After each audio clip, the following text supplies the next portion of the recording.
Chapter 9, Text 31.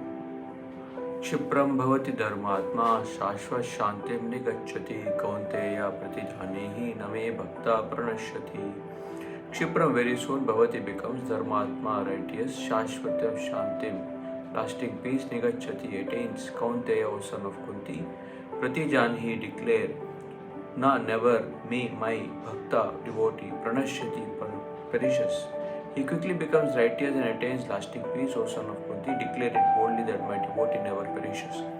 This should not be misunderstood. In the 7th chapter, the Lord says that one who is engaged in mischievous activities cannot become a devotee of the Lord. One who is not a devotee of the Lord has no good qualifications whatsoever. The question remains then, how can a person engaged in abominable activities, either by accident or by intention, be a pure devotee? This question may justly be raised. The miscreants are stated in the 7th chapter who never come to the devotional service of the Lord, have no good qualifications, as is stated in the Srimad Bhagavatam. Generally, a devotee who is engaged in the 9 kinds of devotional activities is engaged in the process of cleansing all material contamination from the heart. He puts the Supreme Personality of Godhead within his heart, and all sinful contaminations are naturally washed away. Continuous thinking of the Supreme Lord makes him pure by nature. According to the Vedas, there is a certain regulation that if one falls down from his exalted position, he has to undergo certain ritualistic processes to purify himself. But here there is no such condition, because the purifying process is already there in the heart of the devotee due to his remembering the Supreme Personality of Godhead constantly. Therefore, the chanting of Hare Krishna, Krishna Krishna, Hare Hare, Hare Rama, Rama Rama, Hare Hare should be continued without stoppage. This will protect a devotee from all accidental fall downs. He will thus remain perpetually free from all material contaminations. Text 32. Mabhiparthavyapashritya yepi syu papayonaya striyo vaishyastata shudrastepi antim paramgatim. Mam, of me he certainly, Partha, O son of Pritha, Vyapashritya, particularly taking shelter of ye, those who, api, also, syu, are papayonaya, Abhayonaya, born of a lower family, Striya, woman, Vaishya, mercantile people, Tata, also, Shudra, lower class men, Te, Api, even they, Yanti, go, Param, to the supreme, Gatim, destination. O son of Pruta, O those who take shelter in me, though may be of lower birth, women, Vaishyas, merchants, and Shudras, workers, can attain the supreme destination. It is clearly declared here by the Supreme Lord that in devotional service there is no distinction between the lower and higher classes of people. In the material conception of life there are such divisions, but for a person engaged in transcendental devotional service to the Lord there are not. Everyone is eligible for the supreme destination. In the Srimad Bhagavatam 2.4.18 it is stated that even the lowest, who are called Chandalas, dog haters, can be purified by association with a pure devotee. Therefore, devotional service and the guidance of a pure devotee are so strong that there is no discrimination between the lower and higher classes of men.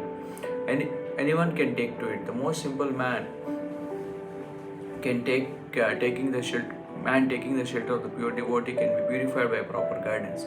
According to the different modes of material nature, men are classified in the mode of goodness, Brahmanas, the mode of passion, Kshatriyas or administrators, the mixed modes of passion and ignorance, Vaishyas or merchants, and the mode of ignorance, Shudras or workers.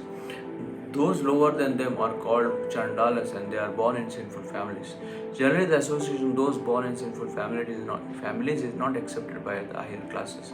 But the process of devotional service is so strong that the pure devotee of the Supreme Lord can enable people of all lower classes to attain the highest perfection of life. This is possible only when one takes shelter of Krishna. As indicated here by the word Vyapashritya, one has to take shelter completely of Krishna. Then one can become much greater than the great Jnanis and Yogis. Text 33. Kim punar brahmana punya bhakta rajarshayas tada anityam asukam lokam imam prapya vajasvama.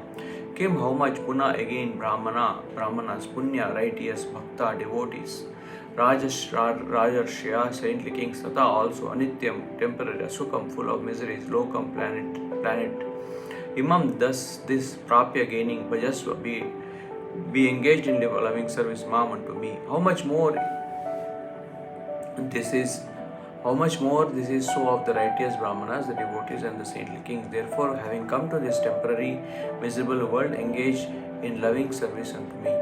In In this material world, there are classifications of people, but after all, this world is not a happy place for anyone. It is clearly stated here, Anityam Asukam Lokam. This world is temporary and full of miseries, not habitable for any sane gentleman. This world is declared by the Supreme Personality of Godhead to be temporary and full of miseries. Some philosophers, especially Mayavadi philosophers, say that this world is false, but we can understand from Bhagavad Gita that the world is not false, it is temporary.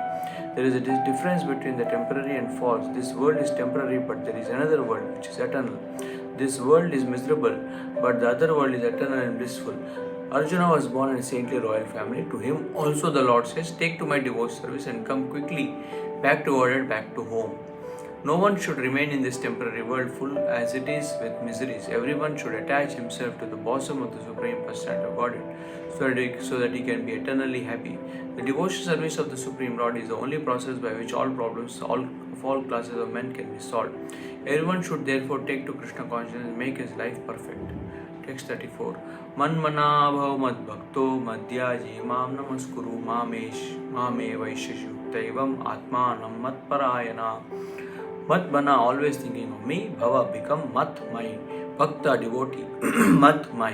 Yaji, worshipper. Mam, unto me. Anamaskuru, offer obeisances. Mam, unto me. Eva, completely. Ishyasi, you will come. Yukta, yuktva, being absorbed. Evam, thus atmanam, your soul. Matparayana, devoted to me. Translation: engage your mind always in thinking of me, become my devotee, offer obeisances to me, and worship me, being completely absorbed in me. Surely you will come to me. Purport: in this verse, it is clearly indicated that Krishna consciousness is the only means of becoming delivered from the clutches of this contaminated material world. Sometimes unscrupulous commentators distort the meaning of what is clearly stated here, that all devotional service should be offered to the Supreme Personality of Godhead Krishna.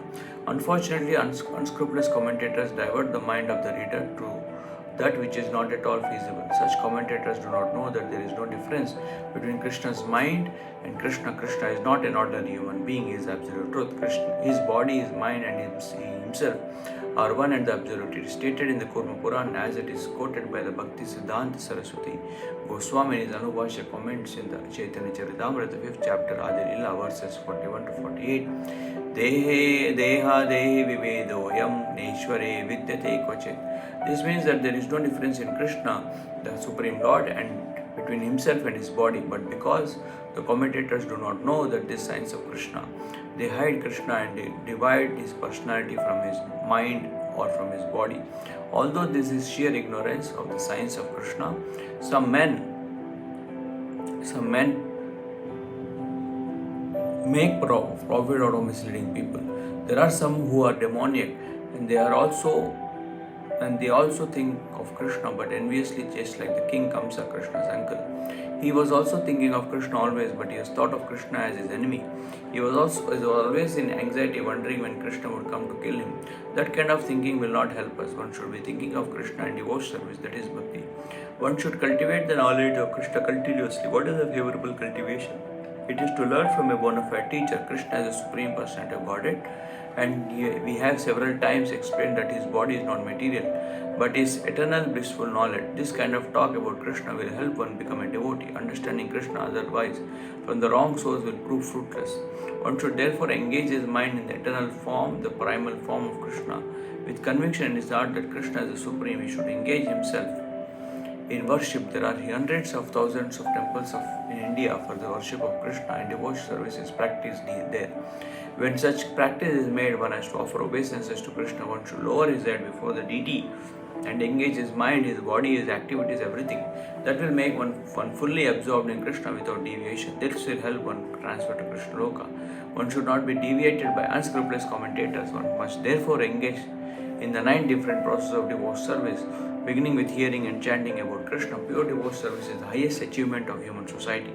The 7th and 8th chapters of the Bhagavad Gita explain pure devotion service to the Lord that is free from speculative knowledge, mystic yoga, and fruitive activities. Those who are not purely sanctified may be attracted by different features of the Lord like the impersonal Brahmajyoti or localized Paramatma, but a pure devotee directly takes to the service of the Supreme Lord. There is a beautiful poem about Krishna in which it is clearly stated that any person who is engaged in the worship of the demigods is the most unintelligent and cannot achieve at any time the supreme award of Krishna. The devotee in the beginning may sometimes fall from the standard, but still he should be considered superior to all other philosophers and yogis. One who always engages in Krishna consciousness should be understood to be a perfectly saintly person. His accidental non-devotional activities will diminish and he will soon be situated without any doubt in complete perfection. The pure devotee has no actual chance to fall down because the Supreme Godhead personally takes care of his pure devotees. Therefore, the intelligent person should take directly to the process of Krishna consciousness and happily live in this material world. He will eventually receive the supreme award of Krishna. Thus end the Bhakti and the purports to the 9th chapter of the Srimad Bhagavad Gita in the matter of the confidential knowledge.